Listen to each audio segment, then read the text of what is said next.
Today I'm going to be doing the Revolutionary War recreated and modernized. Trademark. Gotta put that trademark. Anyways, so so we're gonna start with the British side. So here I'm gonna think is gonna be like the British side. And now, back then, the British side actually had a lot more money. So it's clear that they would have like a few heavy weapons. Actually, both sides would probably have these things, because these things are practically needed.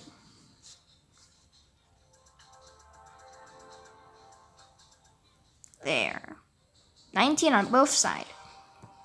Now, obviously the British had a lot more money. So obviously we need some bazookas. Because, those things cost a lot. Yes. Yeah. And, what was another thing that the British had? Well, they had probably more modern muskets, or we developed our own. So the closest thing that I could get with a musket is probably the snipers. But because they're snipers, they have to stay like about here. Oh wait, they're in the line. So that's basically the pros of the. So that's the pros of the British side. Now, one thing is that they aren't really familiar with the land. But that probably won't affect the battle. Another thing is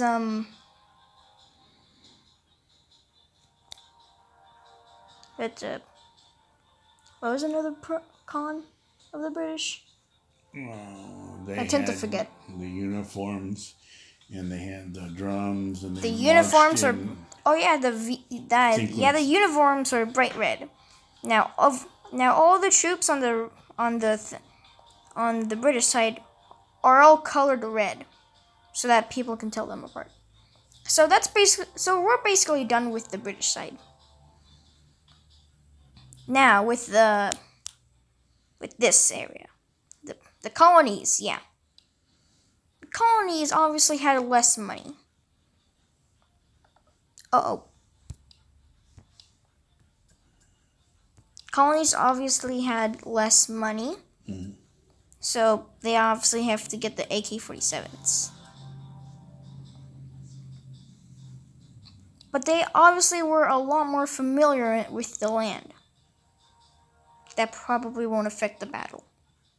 Once again, with the British, even though they may not be familiar with the land, it won't affect the battle. Mm. And they were friends with the French. They were friends with the French. Now, I have no idea what a French weapon would be. So I'm just gonna go with Pyromaniac. Pyromaniacs everywhere! Woo! We need both the sides to have the same things. Go to the other room. Okay. So there. Okay, team! Go, go, go! Yeah! No! But this is obviously canon, though. Because the British, of course, won the first battle. It's a common fact, actually. Or at least the British would win the battle. Dude! Walk! Okay, whatever. They're like, dude, get out of your place and move! Move! Move! Move, guys! Take your guns! These guys have pretty wide range, actually. Blah blah boom. Yep, this is gonna take a while. As expected, the British won the battle.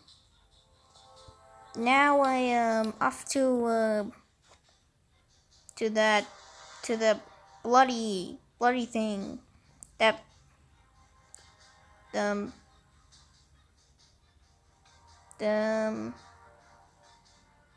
hillside hill thing. Yeah, British won the first war.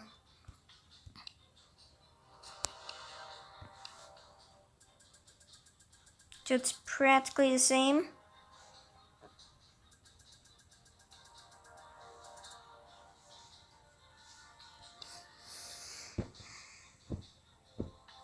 No, we're gonna skip to the part where he's. I have no idea what I'm talking about. These guys have advanced a little bit. Have those.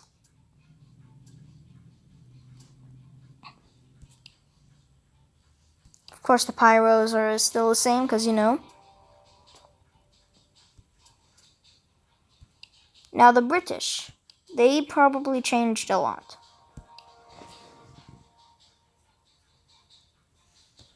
They were in a line, making them easy to target.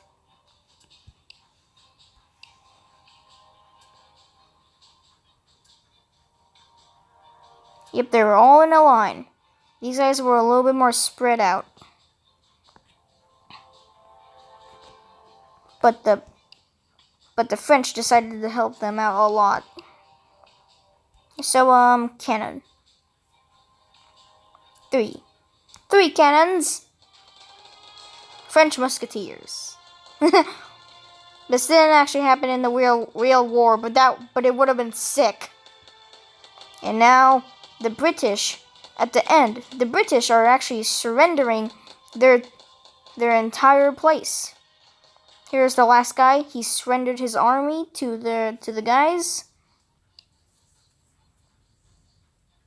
And I'm gonna create that last scene where this guy is surrounded by the entire thing. This is sort of what it looked like.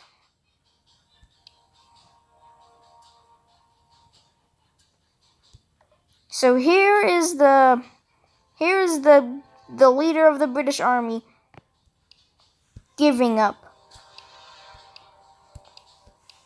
All of his troops, all of his troops over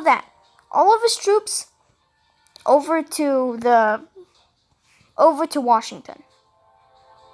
Now, of course, this didn't actually happen, and yeah. So that's how I envisioned it, basically. Get out of here. So he surrenders his army, dead. And that's how we won. Technically we won like that. That's how it all went down. Except it was 10 years longer. It was 10 years. And the British boy didn't actually die. He didn't die. But the second war was way more violent. Yeah. So that's how the revolution war went down. That's a little history for you guys right there. And that was my interpretation of the Revolutionary War trademark.